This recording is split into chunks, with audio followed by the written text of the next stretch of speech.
जरा हमें यह समझाइएगा कि अगर हम फर्ज कर लें कि ये रिपोर्ट JIT की रिपोर्ट वजीर आजम साहब के खिलाफ आ जाती है तो अगला प्रोसीजर क्या होगा, आगे होगा क्या?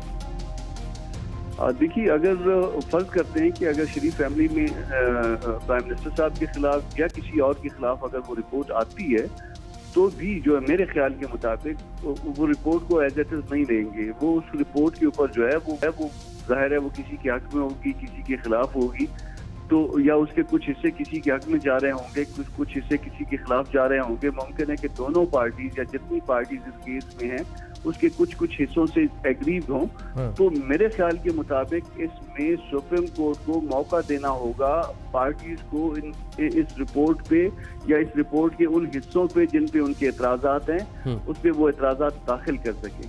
तो इसके बाद इसका एतराजात का मरहला मेरे ख्याल के मुताबिक होना चाहिए और उसके बाद जो है वो फिर जब कोई एतराज करेगा, जाहिर है वो इन राइटिंग होगा, दरख्वास्त की सूरत में होगा, तो फिर उसके बाद उसका जवाब आएगा। फिर अदालत उसके बाद बहस सुनने के बाद और उस मटीरियल को देखने के बाद जो इन्होंने कलेक्ट किया है फिर अपना फैसला कोई कर पाएगी। यानी आप ये कह रहे हैं कि एक बार फिर से तारीखें होंगी, समातें होंगी और साथ में जो पार्टीज हैं वो एक बार फिर आके अपने बयानात दे सकेंगी, एक बार फिर से इन्वेस्टिगेशन होगी। इसका मतलब ये बयानात नहीं, बहस, इन्वेस्टिगेशन नहीं, बहस। इसमें ऐसे है कि जब कोई भी रिपोर्ट आएगी तो इसमें राइट ऑफ हियरिंग तो देंगे। जाहिर है वो रिपोर्ट किसी को फेवर कर रही होगी, किसी के खिलाफ जा रही होगी, तो वो राइट ऑफ हियरिंग जो है वो बहुत ज्यादा अहम चीज है।